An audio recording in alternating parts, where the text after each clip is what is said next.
الحمد لله وكفى وحده، والصلاة والسلام على سيد الرسل وخاتم الأنبياء وعلى آله وأصحابه الأتقياء. أما بعد، فأعوذ بالله من الشيطان الرجيم. بسم الله الرحمن الرحيم. إنا نحن نزلنا الذكر وإنا له لحافظون. قال الله تبارك وتعالى: يا أيها الذين آمنوا اتقوا الله وكونوا مع الصادقين. قال النبي صلى الله عليه وسلم: خيركم من تعلم القرآن وعلمه. وقال عليه الصلاة والسلام: المرء مع من أحب. صدق نبينا الكريم، ونحن على ذلك لمن الشاهدين والشاكرين، والحمد لله رب العالمین۔ شوق، محبت، ادب اور احترام سے درود پاک پڑھنے۔ اللہم صلی علی سیدنا و مولانا محمد وعلی آل سیدنا و مولانا محمد وبارک وسلم وصلی علیہ۔ یا رب صلی وسلم دائما ابدا علی حبیبک خیر الخلق کلہم، هو الحبیب الذی ترجى شفاعته لكل حول من الاحوال مقتحم۔ میرے انتہائی قابل قدر حضرات علماء کرام، مشائخ عظام، اللہ تبارک و تعالیٰ کے مبارک دین سے محبت، عقیدت، پیار رکھنے والے میرے مسلمان بھائیوں، دوستوں، بزرگوں، اور سن رہی ہو پردہ نشین میری ماؤں، بہنوں اور بیٹیوں، رات کا کافی حصہ بیت چکا ہے۔ الحمدللہ بہت سارے اکابر علماء کے بیانات آپ نے سنے، اور حضور پاک صلی اللہ علیہ وسلم کی شان مبارک میں آپ نے ملک کے عظیم مشہور نعت خوان کی نعتیں بھی آپ نے سنی ہیں، اور مجھ سے پہلے حضرت مولانا عبدالحمید تونسوی صاحب نے آپ کو صحابہ اہل بیت کی شان پر بہت ہی عمدہ گفتگو فرمائی ہے۔ عمل کے لیے اتنا ہی کافی ہے، لیکن چونکہ دور دراز علاقے سے آئے ہوئے ایک مہمان کی حیثیت سے ان حضرات کا حکم ہے، اس حکم کی تعمیل میں چند ارشادات عرض کروں گا۔ یہ ادارہ، یہ مدرسہ ہمارے بہت ہی لاڈلے، ہمارے محبوب حضرت مولانا مفتی حفیظ اللہ صاحب رحمت اللہ علیہ رحمت واسعہ، انہوں نے اس کا سنگ بنیاد رکھا، اور ہمارے ابا جان نور اللہ مرقدہ کے بڑے ترین اور پرانے ساتھیوں میں، پرانے مریدوں میں، اور مرید بھی ایسے، اگر میں یہ کہوں کہ فنا فی الشیخ تھے تو اس میں کوئی مبالغہ نہیں ہوگا۔ اپنے حضرت رحمت اللہ علیہ سے ان کو جو عقیدت، جو محبت، جو احترام کا رشتہ تھا، وہ میری آنکھوں کے سامنے ہے۔ حضرت تو حضرت تھے، بلکہ ہم جیسے نالائقوں کے ساتھ بھی باوجود اس کے کہ وہ اتنے بڑے علم و عمل کے، اخلاص کے عظیم مرتبے پر فائز تھے، لیکن اس کے باوجود ایک دفعہ میں آج سے چند سال پہلے ڈیرہ اسماعیل خان ایک نکاح کی تقریب میں حاضری ہوئی، تو وہاں پر باوجود اپنے پیرانہ سالی کے اور معذوری کے وہ وہاں تشریف لائے، اور نکاح کے فوراً بعد مجھے اس غرض سے کہ یہاں آپ کو آرام نہیں ہوگا اور یہ ساتھی آپ کو آرام کے لیے نہیں چھوڑیں گے، تو وہاں سے مجھے اپنی گاڑی پر یہاں لے کے آئے اور دفتر میں مجھے آرام کروایا۔ اور صبح جب میں اٹھا تہجد کے لیے تو مفتی صاحب چارپائی ڈال کر باہر ساری رات بیٹھے تھے، انہوں نے آرام نہیں کیا۔ تو اللہ تبارک و تعالیٰ نے ان کو یہ مقام، یہ مرتبہ اپنے حضرت جی نور اللہ مرقدہ کے ساتھ محبت، وفاداری کی بدولت عطا فرمایا تھا۔ اور حضرت بھی، انہوں نے حضرت کے ساتھ بھی بہت، میں بھی دفتر میں بیٹھا بیان بھی سن رہا تھا، اور مولانا عبدالرؤف صاحب سے یہی بات کر رہا تھا کہ آخری بار جب عمرے کے لیے تشریف لائے ہمارے حضرت جی رحمت اللہ علیہ، سعودی عرب کی طرف سے شاہی مہمان تھے، پاکستان کے مذہبی امور کی طرف سے چند علماء، جس میں بہت سارے اکابر تھے، تو حضرت بھی تشریف لے گئے۔ 6 دن کا وہ دورہ تھا ماہ رمضان میں شروع میں، تو حضرت مفتی صاحب بھی عمرے کی ادائیگی کے لیے تشریف لے گئے، اور میں افریقہ سے وہاں حرمین پاک پہنچا، تو آخری منزل پر میں تراویح ادا کی، تو ان کے غالباً جو ساتھ خادم تھے، کچھ ساتھی تھے، انہوں نے مجھے دیکھ لیا، مجھے ملے، میں نے وہاں نماز ادا کی، تو تراویح کے بعد مجھ سے انہوں نے کہا جی کہ مولانا حفیظ اللہ صاحب وہ آگے تشریف فرما ہے، تو میں ان کو تراویح کے بعد ملنے گیا، تو انہوں نے اپنے ساتھیوں کو اتنا ڈانٹا اور فرمایا کہ مجھے آپ نے کیوں نہیں بتایا کہ میں خود جا کے ملتا۔ میں نے کہا حضرت یہ میرا فرض بنتا تھا، آپ کی تو معذوری ہے۔ تو خیر یہ ان کی اپنی ایک محبت تھی، عقیدت تھی، اللہ تبارک و تعالیٰ ان کے درجات کو بلند فرمائے اور اس ادارے کو دن دگنی رات چگنی ترقیات سے مالا مال فرمائے۔ ایک دفعہ اسی پیرانہ سالی میں وہاں دارالعلوم تشریف لائے، تو حضرت رحمت اللہ علیہ آپ کو یاد ہوگا وہ چوغا پہنتے تھے اور گرم چوغا، تو حضرت کے لیے چوغا لے کے آئے، تو حضرت نے ان کا چوغا تالیف قلب کے لیے پہنا اور اپنا جو چوغا تھا وہ مجھے دے دیا کہ یہ تم پہن لو۔ تو اب انہوں نے اس بات کو بھی محسوس کیا اور یہاں واپس جب تشریف لائے تو غالباً 3 یا 4 دن کے بعد بکر سے انہوں نے دوبارہ سفر کیا اور میرے لیے بھی اسی طرح ایک چوغا لے کے آ گئے۔ یعنی اتنی محبت عقیدت ان کو اللہ تعالیٰ نے اپنے شیخ سے، شیخ کے خاندان سے عطا فرمائی تھی۔ اللہ تعالیٰ اس ادارے کو ہمارے لیے، ان سب کے لیے اور حضرت جی رحمت اللہ علیہ کے لیے صدقہ جاریہ بنائے۔ قرآن کریم جن بچوں نے حفظ کیا ہے بہت ہی بڑا مقام، بڑا مرتبہ ہے کہ اللہ تبارک و تعالیٰ نے ان بچوں کے سینوں میں اپنے کلام کو محفوظ کیا، اور میں نے اپنے بڑوں سے یہ سنا ہے کہ جس سینے کے اندر اللہ قرآن کو محفوظ کر دے وہ سینہ حضور صلی اللہ علیہ وسلم کے مبارک سینے سے مشابہت رکھتا ہے، کیونکہ یہ قرآن اللہ نے حضور علیہ السلام کے سینے میں اتارا ہے، محفوظ فرمایا ہے، اور آپ کے سینے مبارک سے، زبان مبارک سے صحابہ اکرام کے سامنے تلاوت ہوئی، انہوں نے اپنے سینوں میں محفوظ کیا اور امت تک اس کو پہنچایا۔ میں اکثر کہا کرتا ہوں کہ صحابہ اکرام کی تقریباً 1 لاکھ کم و بیش 24-25 ہزار صحابہ کی ایک بہت بڑی جماعت، حضور علیہ السلام کے وفاداروں کی، جانثاروں کی، لیکن جب میں مدینہ منورہ کے جنت البقیع کے قبرستان پر نظر دہراتا ہوں تو وہاں مجھے 10,000 صحابہ ملتے ہیں۔ جنت المعلیٰ جاتا ہوں مکہ میں، تاریخ اٹھاتا ہوں تو 2,000 صحابہ مجھے وہاں ملتے ہیں۔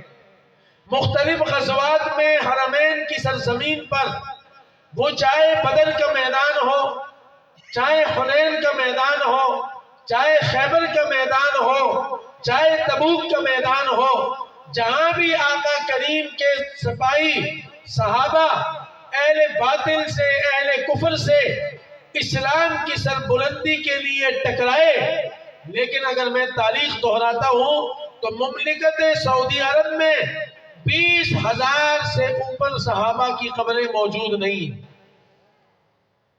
تو 1 لاکھ کم و بیش 4-5 ہزار صحابہ یہ مکے اور مدینے سے نکل کر کہاں گئے ہیں؟ کیا آسمان کھا گیا یا زمین کھا گئی ہے؟ نہیں، میرے اور آپ کے ایمان کو بچانے کے لیے، میرے اور آپ کے عقیدے کو بچانے کے لیے، میرے اور آپ کے مسلک اور مذہب کو بچانے کے لیے، میرے اور آپ کے قرآن کو بچانے کے لیے، رسول اللہ کی احادیث کو یہاں تک پہنچانے کے لیے یہ صحابہ اکرام کی قربانی کے بغیر ممکن نہیں ہے۔ ابھی مولانا فرما رہے تھے کہ میں نے تاشقند کے اندر حضرت عثمان کے ہاتھوں کا لکھا ہوا قرآن پاک کا وہ نسخہ دیکھا ہے۔ اس گناہگار آنکھوں نے بھی آج سے 2 سال پہلے اسی نسخے کی زیارت کی، اپنے ابا جان نور اللہ عمر قدعو کے ساتھ۔ دنیا میں انسان اپنے ملکوں کے لیے بھی لڑتا ہے، جائیداد کے لیے لڑتا ہے، خاندان کی عزت کے لیے لڑتا ہے، اپنے دین کے لیے بھی لڑتا ہے، ملک کے لیے بھی لڑتا ہے۔ کسی کی کل قیامت والے دن اللہ کے حضور یہ زمین ہماری اچھائی اور برائی دونوں چیزوں کی گواہی دے گی۔ ہمارے عالمی کے جوان اس وقت ہم آرام سے یہاں بیٹھ کر جلسے بھی کر رہے ہیں، اللہ کے دین کی بات کر رہے ہیں، اور ان کی نظریں کشمیر کی بارڈر پر، سیالکوٹ کے بارڈر پر دشمن کی آنکھوں میں آنکھیں ڈال کے ساری رات اس کا پہرا دے رہے ہیں کہ کہیں بھی دشمن کی نقل و حمل ہو وہیں سے اس کو جواب دیا جائے۔ تو بہت سارے ہمارے جوان ان بارڈروں پر اپنے ملک کے تحفظ کے لیے، میرے اور آپ کی زندگی کو بچانے کے لیے، دشمن سے حفاظت کے لیے وہ اپنی جانوں کے نذرانے پیش کر دیتے ہیں۔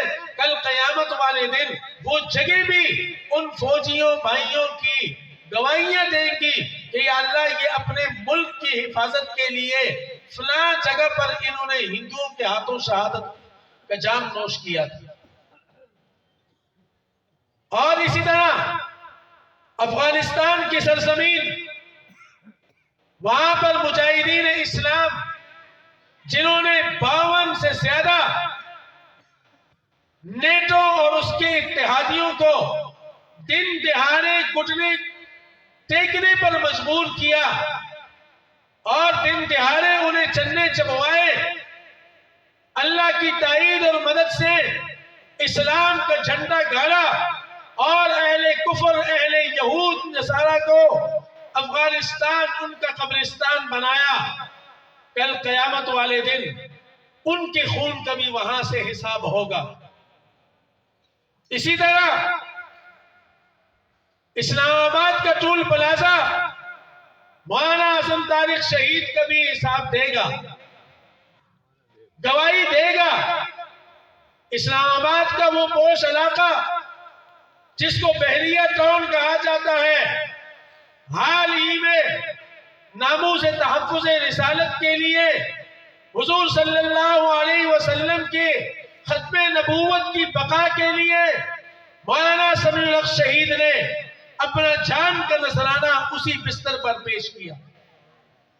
کراچی کی سرزمین ڈاکٹر عادل خان کی گواہی بھی دے گی، مولانا یوسف ندھانی شہید کی گواہی بھی دے گی، اور بہت سارے میں کس کس کے نام گنواتا رہوں تو رات کا بہت سارا وقت گزر جائے گا۔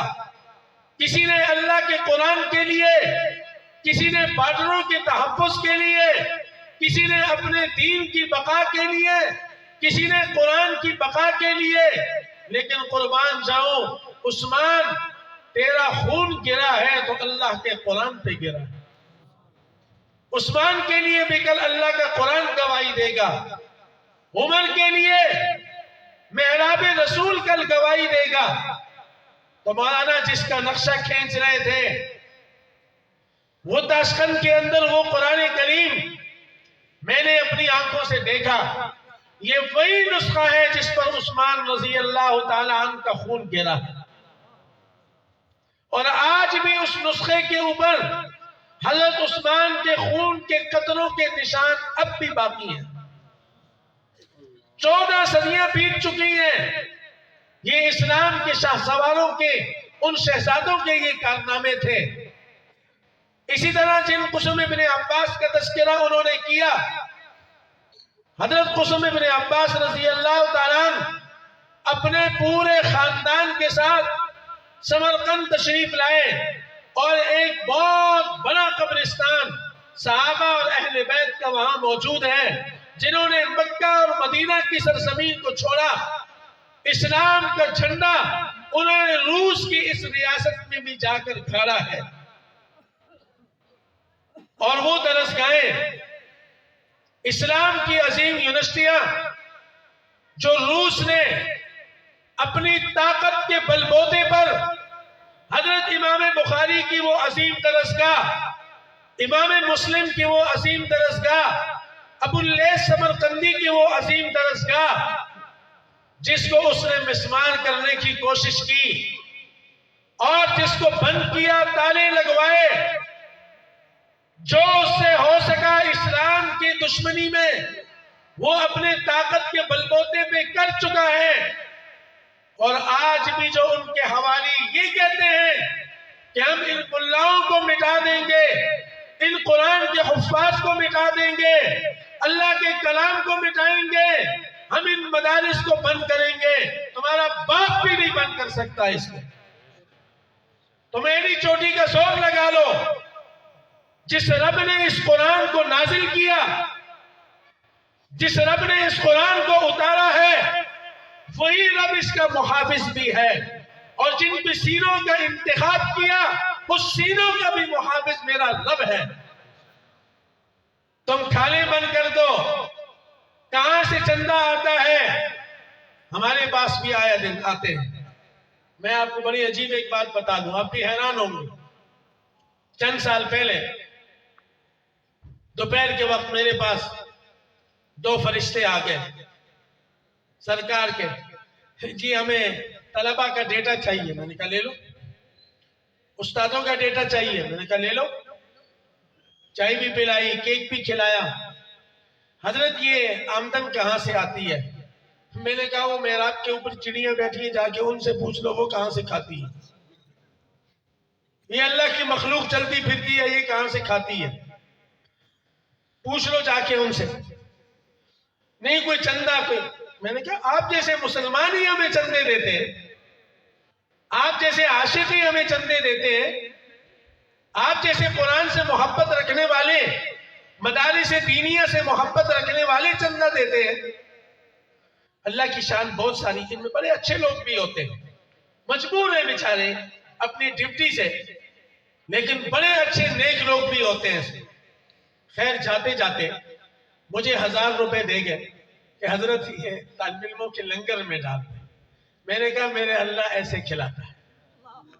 اچھا ابھی وہ اٹھے ہی تھے تو واہ کینٹ ہمارا فوجی بھائیوں کا ایریا ہے، وہاں ان کی یونٹیں بھی ہیں، حساس علاقہ ہے، تو وہاں ایک بریگیڈیئر خاتون، اس کی والدہ اسپتال میں داخل تھی، پھیپڑوں کا مسئلہ تھا، سانس سے چیزن لگا ہوا تھا، تو میں ان کو رخصت کرنے کے لیے باہر نکلا تو اتنے میں 2-3 فوجیوں کی گاڑیاں بھائیوں کی آگے۔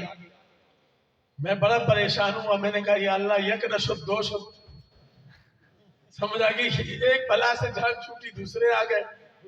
اچھا یہ بھی میرے ساتھ کھڑے ہی ہیں، تو اتنے میں ایک لیڈیز اتری اپنے یونیفارم میں اور مجھے فرمایا آپ یہاں مدرسے کے؟ میں نے کہا جی میں خادم ہوں مدرسے کا۔ جی ہاں۔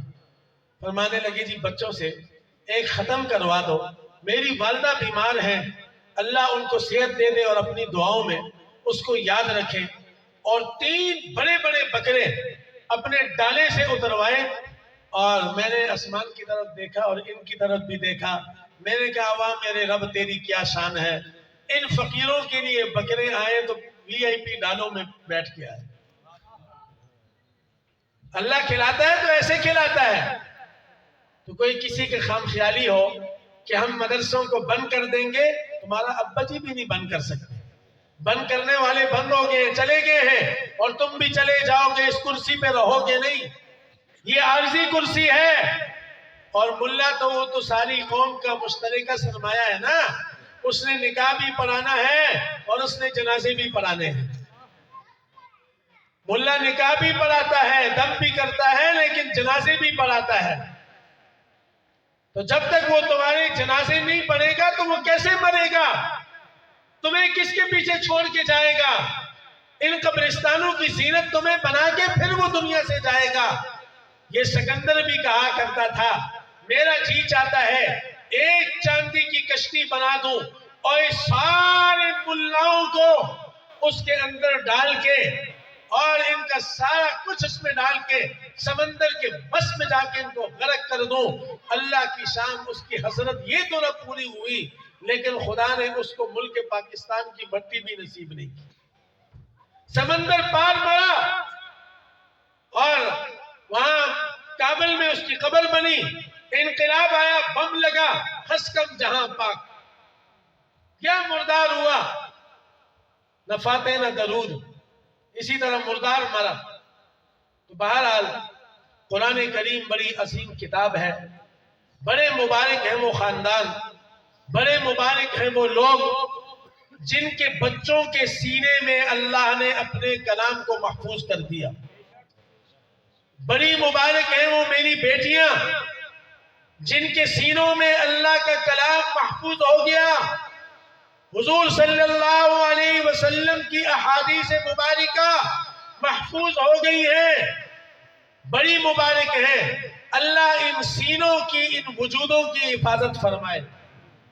لیکن مجھے ایک ڈر بھی لگتا ہے کہ بعض سینے تو اللہ انتخاب فرما دیتے ہیں، لیکن ہماری کچھ نالائقیوں کی وجہ سے، کچھ خاندانی نالائقیوں کی وجہ سے، بڑوں کی کمزوری کی وجہ سے، لاپرواہی اور کوتاہی کی وجہ سے ہمارے سینوں سے خدا نخواستہ قرآن نکل نہ جائے.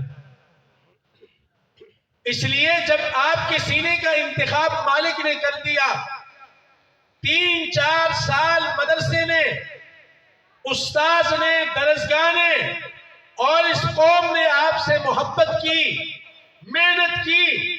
آج یہ حافظ الحمدللہ تیار ہو گئے جو آپ کے سامنے یہاں سٹیج پر، اور 2 اس کے اندر خاندان نبوت کے شہزادے بھی موجود ہیں. سید بادشاہ بھی موجود ہیں. ہمارے حضرت سیدوں کا بہت زیادہ خیال فرمایا کرتے ہیں. مولوی صاحب نے ٹھیک کہا ہے. کئی دفعہ طالب علم آتے تھے درمیان کے سال داخلے کے لیے، تو ہمارا تو ضابطہ ہے کہ جو ہمارا ریکوائرمنٹ ہوتی ہے مدرسے کی سال کے شروع میں، اس کے بعد ہم داخلہ نہیں دیتے. تو حضرت کے پاس چلے جاتے. حضرت جب چھان بین کرتے تو ہمیں بلا کے فرماتے، بیٹا سید ہو، شہید کا بیٹا ہو، یتیم ہو، اس کو میرے کھاتے میں ڈال دیا کرو. آپ اپنے ضابطے ضرور رکھو، لیکن ان 3 کو میری مغفرت اور بخشش کے لیے، ان 3 نسلوں کو میرے لیے رکھ دیا کرو. اتنی پیار اور محبت فرمایا کرتے تھے. تو مبارک بات کے مستحق ہیں وہ ماں باپ بھی، لیکن میں ان ماں باپ سے یہ عرض کروں گا کہ ان بچوں کی قرآن کی خاطر اب اپنی زندگی بھی، اپنے گھر کے ماحول کو بھی تبدیل کیجیے. کہیں میری اور آپ کی نالائقی کی وجہ سے اس بچے کی سینے سے یہ نعمت ضائع نہ ہو جائے. ایک بچہ، بوڑھا، مرد، عورت، جس عمر کا ہو، حدیث شریف میں آتا ہے جب وہ گھر سے نکلتا ہے اللہ کے قرآن کو حفظ کرنے کے لیے، یاد کرنے کے لیے، فرشتے اس کے احساس میں اپنے نورانی پر بچھا دیتے ہیں. اور کل قیامت والے دن اللہ تبارک و تعالی کی طرف سے اعلان ہوگا کہ حافظ صاحب کے ماں باپ کہاں ہیں، دونوں کو بلاؤ. آپ نے اپنے بچوں کو سکول کالج نہیں بھیجا، یا اللہ نہیں بھیجا.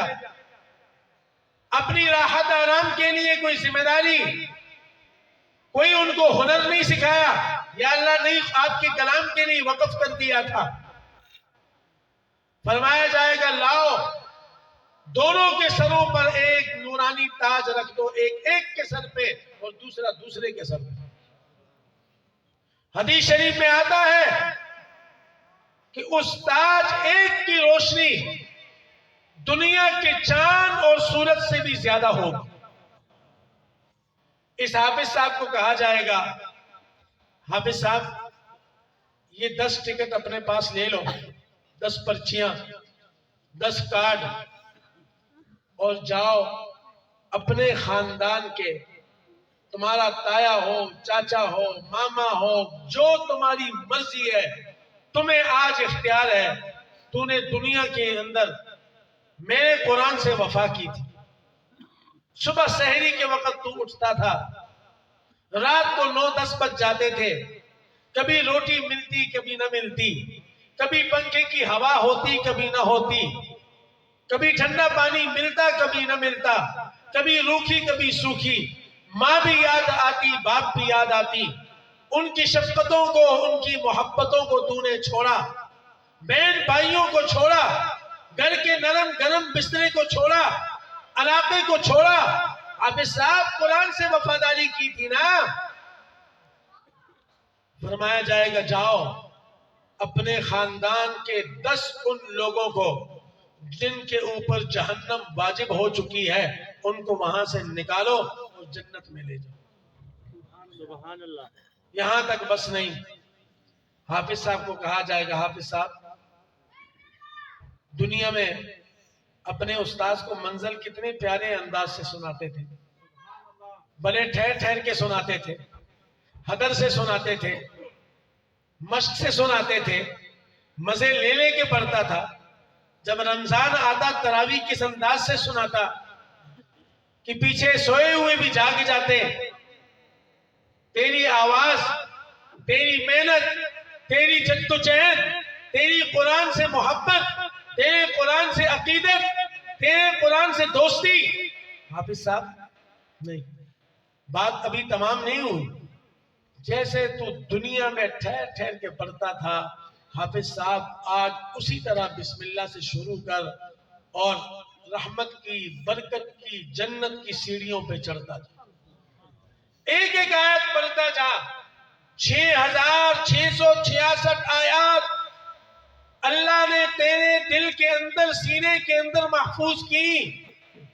تیری بھی محنت، تیرے استادوں کی بھی محنت، مدرسے والوں کی بھی محنت، ماں باپ کی بھی محنت، محلے والوں کی بھی محنت،